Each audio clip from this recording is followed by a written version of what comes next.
प्यारे विद्यार्थियों, आप सभी को मेरा नमस्कार। मैं डॉक्टर नेमीचंद कुमावत, सहायक आचार्य हिंदी विषय, राजकीय महाविद्यालय की आपके इस बीए प्रथम वर्ष विषय हिंदी साहित्य के प्रथम प्रश्न पत्र की आज की इस ऑनलाइन कक्षा में मैं आप सभी का हार्दिक अभिनंदन और स्वागत करता हूं। आज हम आपकी जो पाठ्य पुस्तक है प्राचीन काव्य में संकलित तीसरे कवि संत नामदेव जी के जीवन परिचय, कर्तृत्व, व्यक्तित्व और उनके प्रमुख पदों की व्याख्या पढ़ेंगे। आइए हम चलते हैं। इससे पूर्व की जो ऑनलाइन कक्षाएं हुई थी, जिसमें आपके प्रथम अध्याय डोला मारूरा दोहा और दूसरा अध्याय कबीरदास जी के 10 पद और 25 दोहे, जिन पर हमने काफ़ी विस्तार से बातें की हैं, उनकी विषय वस्तु और भाव विस्तार पर हमने चर्चा की है। आइए अब आज हम आरंभ करते हैं कवि नामदेव का जीवन परिचय। इनका जन्म 1270 ईस्वी में माना जाता है और देहावसान 1350 ईस्वी में। मराठी और हिंदी में समान रूप से रचना करने वाले उत्तर और दक्षिण के प्रसिद्ध संत हुए हैं। मराठी अभंगों और हिंदी के पदों की रचना करके अपने जीवन काल में ही यशस्वी हो चुके थे, जिनमें नामदेव का नाम भी सम्मिलित हैं। नामदेव द्वारा रचित एक अभंग के अनुसार उनका जन्म कार्तिक शुक्ल एकादशी को रविवार था, 26 अक्टूबर 1270 ईस्वी को हुआ। डॉक्टर भंडारकर के अनुसार इनकी मराठी कविता संत ज्ञानेश्वर की कविता से अधिक परिष्कृत, परवर्ती हैं और बहुत प्रभावशाली भी हैं। अतः इनका जन्म 13वीं शताब्दी में न होकर बाद में होना चाहिए, ये भंडारकर जी का विचार है। उनका कहना है कि 14वीं शती के प्रारंभ में मुसलमानों ने अपना राज्य दक्षिण में स्थापित किया था। नामदेव ने अपने एक अभंग में तुर्कों द्वारा मूर्ति तोड़े जाने की बात भी कही है। अतः नामदेव का समय 14वीं शताब्दी के लगभग या अंत का रहा होगा। जो भी हो, किंतु प्रोफेसर रानाडे का मत है कि उनका जन्म 1270 ईस्वी में ही हुआ होगा। वे ज्ञानेश्वर के समकालीन थे। उनके अभंग जनता में मौखिक परंपरा में प्रचलित रहने के कारण उनकी भाषा बदल गई है। मूर्ति तोड़ने के संबंध में उनका मत था कि अलाउद्दीन खिलजी ने दक्षिण पर सन 1306 ईस्वी में आक्रमण किया था। उनके सेनानायक मलिक काफर ने देवगिरी, वारंगल, होयसल और पांड्य राज्यों को जीता और अनेक स्वर्ण मूर्तियों को तोड़ा तथा अमूल्य रत्नों को लूटा था। नामदेव ने अपने उपास्य देव को अनेक नामों से अभिहित किया है, यानी ईश्वर के अनेक नाम उन्होंने सुझाए हैं। इन नामों में सर्वप्रथम राम और विठल हैं। विठल कृष्ण भक्ति में गुरु रहे हैं, वल्लभाचार्य जी के पुत्र विठलनाथ जी, तो ये सगुणोपासक भी माने जाते हैं। और राम की जो उपासना इन्होंने की, निर्गुणोपासना की श्रेणी में की है। नामदेव के अनुसार उनके राम निर्गुण और अव्यक्त हैं। वे निरंजन और गुणों से परे हैं। कबीर की तरह ही वे अंत तक विठल के उपासक रहे हैं। इन राम की प्राप्ति का पहला उपाय आत्मदर्शन या आत्मानुभूति है। दूसरा उपाय नाम स्मरण है।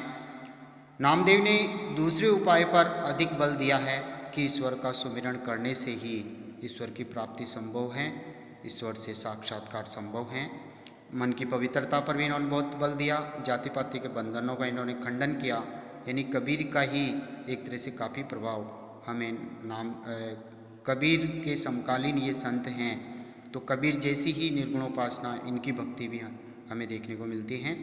हम बात करने चल रहे हैं आगे। उन्होंने सद्गति की ओर ले जाने वाले कार्यों का उल्लेख किया है, जिनमें वे राम के नाम के समान उनमें एक भी नहीं है। उन्होंने राम को समस्त जगत में व्याप्त करते हुए, जैसे कबीर ने घट घट में व्याप्त, प्रकृति के कण कण में ईश्वर की व्याप्ति मानी है। उन्हें आत्म तत्व से अभिन्न बताया है, यानी आत्म तत्व यानी आत्मा से अभिन्न बताया। आत्मा और परमात्मा दोनों एक ही हैं। आत्मा अपने कर्मों से पहचानी जाती है और यही बात कबीरदास जी ने अपने पदों में भी कही है। नामदेव के अनुसार संसार के प्राणियों पर माया का व्यापक प्रभाव है। कबीरदास जी ने भी यही कहा, माया महाठगिनी, माया मीठी खांड है। ऐसी उपमाएं भी कबीरदास जी ने भी दी। हम दोनों का तुलनात्मक अध्ययन भी पढ़ रहे हैं। तो माया के वशीभूत होकर के मनुष्य जो है परमात्मा से विमुख हो जाता है, परमात्मा को भूल जाता है। माया साधक को हरि से दूर करती हैं। विषयों में लिप्त होने पर प्राणी को सब कुछ गंवाना पड़ता है। यानी माया मोह में वशीभूत होकर के मनुष्य संसार में अपने जीवन को धीरे धीरे समाप्त कर देता है। जीवन की सार्थकता तभी है कि ईश्वर की भक्ति करें, अमरत्व प्राप्त करें, मोक्ष प्राप्त करें। लेकिन मनुष्य के इस मार्ग में जो माया है वो उसकी बाधक बनती है और माया मोह के आपाधापी में ही मनुष्य अपने जीवन को बर्बाद कर देता है। तो विषय वासनाओं में, तृष्णाओं में आदि में मनुष्य लिप्त रहता है तो उसका जीवन एक तरह से समाप्त होता जाता है। दुनिया की हाट में, हाट यानी बाजार में सौदा करने के लिए जीव को माया ही लाती है। यानी दुनिया के बाजार में, चकाचौंध में माया मोही उसको खींच करके लेके आती है और उसके भुलावे में पड़कर प्राणी आत्माराम को भूल जाता है। यानी जिसका वह मूल अंश है, उस परमात्मा को जिसने जन्म दिया है इस संसार में, उसके प्रति कृतज्ञ होना वो भूल जाता है। वह मनुष्य को उसी प्रकार भ्रम में डालती है, यानी माया जैसे मृग को बिज्जू का भ्रम में डालता है। इसी माया की आड़ में छिपा काल भी प्राणी पर आक्रमण करता रहता है और ये माया ही जीव को हरि से कभी मिलने नहीं देती हैं। हरि का कभी साक्षात्कार इस माया के कारण मनुष्य को नहीं हो पाता। अति संसार से मुक्त होने के लिए माया से अलग होना आवश्यक है। जिस तरह से कबीरदास जी ने कहा है कि पहले गुरु बनाइए, गुरु का आशीर्वाद प्राप्त करें ज्ञान के रूप में, तब जाकर के परमात्मा से प्रेम करें और उस परमात्मा की भक्ति के मार्ग पर आगे बढ़ें, आध्यात्मिक मार्ग पर आगे बढ़ें, माया मोह वाले इस मार्ग को छोड़ें, तब जाके आपको परमात्मा के दर्शन होंगे। माया से मुक्ति हरि कृपा से ही संभव है। जैसे कबीरदास जी ने संतवाणी में अपनी बात कही, वैसे ही यहाँ पर रैदास जी भी अपनी बात कह रहे हैं, नामदेव जी भी अपनी बात कह रहे हैं। जो लोग दिन रात हरि का भजन न करके विषय वासनाओं में लिप्त रहते हैं, पर धन यानी पराये धन पर वो आँख गड़ाए रहते हैं और पर दारा यानी स्त्री, पराई स्त्रियों के लोभ में पड़े रहते हैं, प्रेम लिप्सा और भोग विलास में पड़े रहते हैं, ऐसे माया लिप्त इन मनुष्यों से नामदेव जी ने दूर रहने की प्रेरणा दी है। उन्होंने कहा ऐसे लोगों से दूर रहें, ऐसे लोगों की इस बुरी संगति से दूर रहें, और यदि ऐसे लोगों की संगति में पड़ गए तो ईश्वर हमसे और दूर होता चला जाएगा। उन्होंने इन विषय वासनाओं की ओर ले जाने वाले मन को भी बार बार चेतावनी दी है। जिस तरह से कबीरदास जी ने चेतावनी को अंग यानी मनुष्य को बार बार इस माया मोह संसार की वस्तुओं से, इन आकर्षण की वस्तुओं से बार बार सचेत और सावधान किया कि हे मनुष्य, अभी भी समय है, तू चेत जा, सावधान हो जा और ईश्वर की भक्ति में अपने मन को लगा। उसी तरह से यहाँ विषय वासनाओं से मुक्त रहने के लिए नामदेव जी ने बार बार प्रेरित किया है।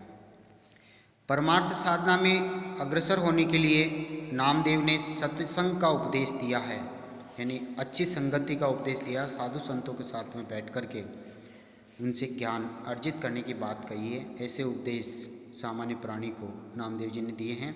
वे कहते हैं, भक्तों के आगमन से चारों ओर की मुक्तियाँ सहज ही सुलभ हो जाती है। यानी भक्तों की संगति करने से चारों ओर की जो माया मोह जिसमें मनुष्य केंद्रित है वो सारे बंधन टूट जाते हैं और मोक्ष प्राप्त करने का रास्ता सहज ही सुलभ हो जाता है और गोविंद मिल जाते हैं। यानी परमात्मा की आध्यात्मिक अनुभूति मनुष्य को होने लग जाती है। वो अंतःचक्षुओं से परमात्मा का साक्षात्कार करने लग जाता है। भक्तों को उन्होंने भगवान का रूप माना है। भक्त और भगवान में एक तरह से नामदेव जी अंतर नहीं मानते हैं, क्योंकि वह भक्त भगवान की भक्ति करता है और उनके साथ सामान्य प्राणी संगति करता है तो उस भक्ति का असर उस प्राणी पे भी होता है। तो परमात्मा को मिलाने वाला वह भक्ति ही होता है। एक तरह से वह गुरु का दर्जा प्राप्त किया हुआ है। ममता यानी माया के दूर होने पर ही साधु संगति मिलती है। यानी मनुष्य अपने मन पर नियंत्रण करता है, मन को वश में करता है और माया मोह से मुक्त होता है, तभी ही सच्चे भक्तों का सानिध्य उस प्राणी को मिल पाता है और भक्तों के सानिध्य से ही ईश्वर की प्राप्ति सहज हो पाएगी। नामदेव ने आत्मा और परमात्मा के संबंध को मेघ बूंद यानी बादलों से निकली हुई बूंद और जल तरंग जल में उठने वाली तरंगे आदि नामों से अभिव्यक्त किया है। यानी आत्मा और परमात्मा का घनिष्ठ संबंध जिस तरह से बादल और बूंद का संबंध है, जल और जल में उठने वाली तरंग का संबंध है, तरंग वापस जल में समाहित होती है, उसी तरह से यहाँ पर आत्मा और परमात्मा का संबंध, अभिन्न जो संबंध है, नामदेव जी ने अभिव्यंजित किया है।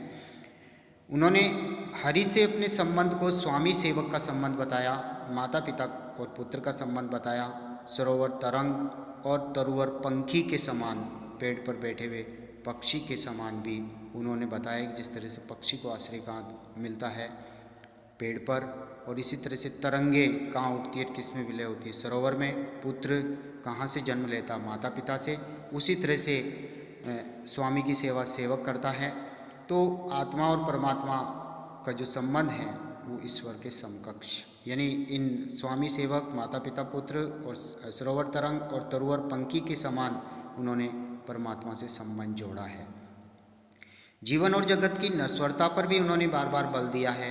काल की भीषणता की ओर भी मनुष्य का ध्यान आकृष्ट किया है कि जिस तरह से हमने अभी पिछली 2-3 ऑनलाइन कक्षाओं में कबीर जी के दार्शनिक विचारों को हमने पढ़ा, उन पर बातें की, जिसमें जीवात्मा पर उन्होंने अपने विचार व्यक्त किए, जगत संसार को मिथ्या कृति बताया, संसार को क्षण भंगुर उन्होंने बताया, और काल यानी यमराज मृत्यु की भीषणता की ओर भी संकेत करके मनुष्य को सचेत और सावधान कबीरदास जी ने किया है, और वैसा यहाँ नामदेव जी भी करते हैं।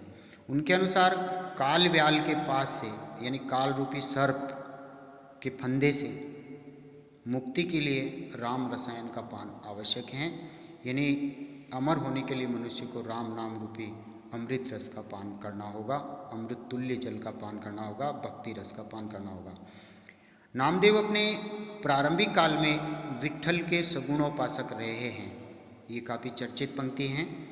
बीच में हठ योग का प्रभाव भी इन पर पड़ा और निर्गुणोपासना की ओर भी ये प्रवृत्त हुए, संलग्न हुए हैं।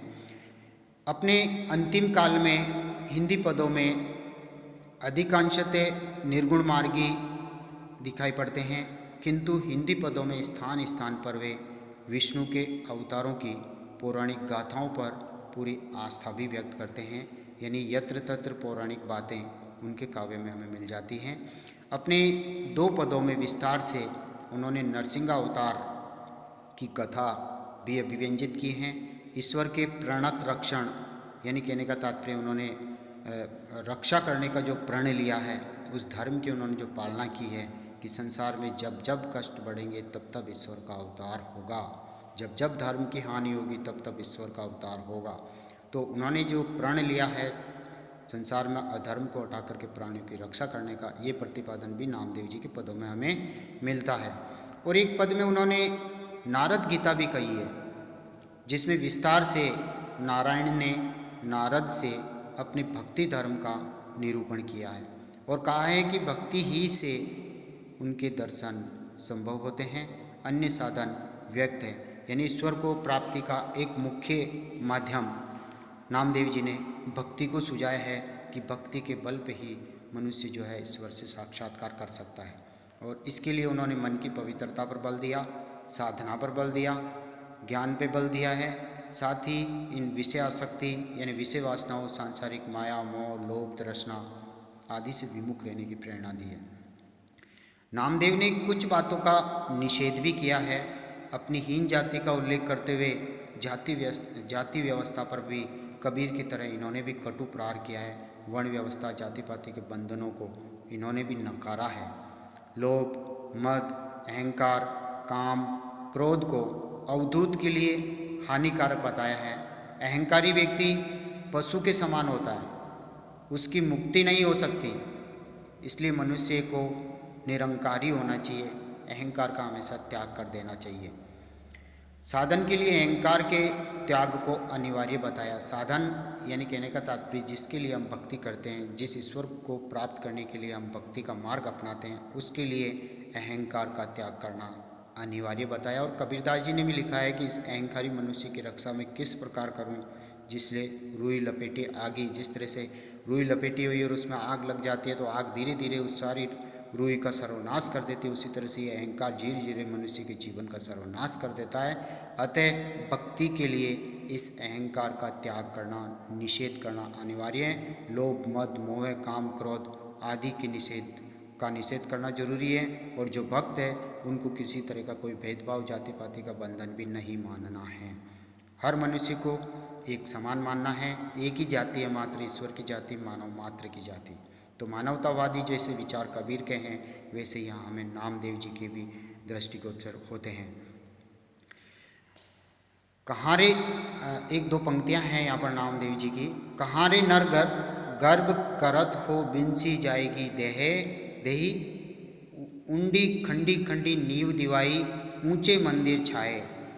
यानी यहाँ है, हे मनुष्य तू क्यों इतना गर्व करता है? इस संसार में आया है तो नियत कर्म कर, व्यर्थ के घमंडों में, अहंकारों में तू क्यों पड़ा रहता है? बिनसी जाएगी देही, यानी ये बिनसी यानी नष्ट हो जाएगी, देही यानी शरीर। जिस शरीर पे तू इतना घमंड कर रहा है, अहंकार कर रहा है, ये शरीर एक दिन मृत्यु को प्राप्त हो जाएगा। जिस स्थान से ये आत्मा आई है उसी स्थान पर पुनः गंतव्य को लौट जाएगी। तू खाली हाथ आया और खाली हाथ ही संसार को छोड़ के तुझे जाना होगा। तो क्यों तू लोभ, लालच, माया, मोह में उलझा रहता है? इतना अहंकारी क्यों हो गया है? इस अहंकार को जितना संभव हो सके उतना शीघ्र अपने शरीर से निकाल दे। उंडी खंडी खंडी नींव दिवाई, यानी कहने का तात्पर्य तूने बहुत गहरी गहरी खाइयाँ खोदी है, बहुत गहरी नींवें खोदी है, उन नींवों को पत्थरों से भरा है और उनके ऊपर ऊंची ऊंची दीवारें तूने बनाई है और ऊंचे मंदिर छाए, और मंदिर के समान तूने अपना महल बना करके, नौखंडे महल बना करके, जिसमें तू अपने मंदिर के समान उसको पूज्य मानता है और उसमें स्वयं को अपने मूर्ति समान मान करके ईश्वर, खुद को ईश्वर मानने लग गया अहंकारवश। जिस तरह से रावण और कंस का अंत हुआ था उसी तरह एक दिन तेरा भी अंत हो जाएगा। इसलिए यह महल, गाड़ी, घोड़े, प्लॉट, जो धन संपत्ति, संसार की जो माया मोह के प्रतीक जो ये संपदा है, ये सब इनको तू प्राप्त करके क्यों इतना अहंकारी हो गया? ये कोई तेरे साथ देने वाली नहीं है, तेरे साथ चलने वाला कुछ भी नहीं है। ईश्वर की भक्ति तेरा साथ देगी। ईश्वर से तू जितना प्रेम करेगा वही चीज़ तेरे साथ में चलने वाली है। प्यारे विद्यार्थियों, आज की इस ऑनलाइन कक्षा को हम यहीं समाप्त करेंगे। अगली जो ऑनलाइन कक्षा होगी जिसमें हम नामदेव जी के पदों की व्याख्या करेंगे और उनकी विषय वस्तु पर हम विस्तार से बातें करेंगे। Thank you.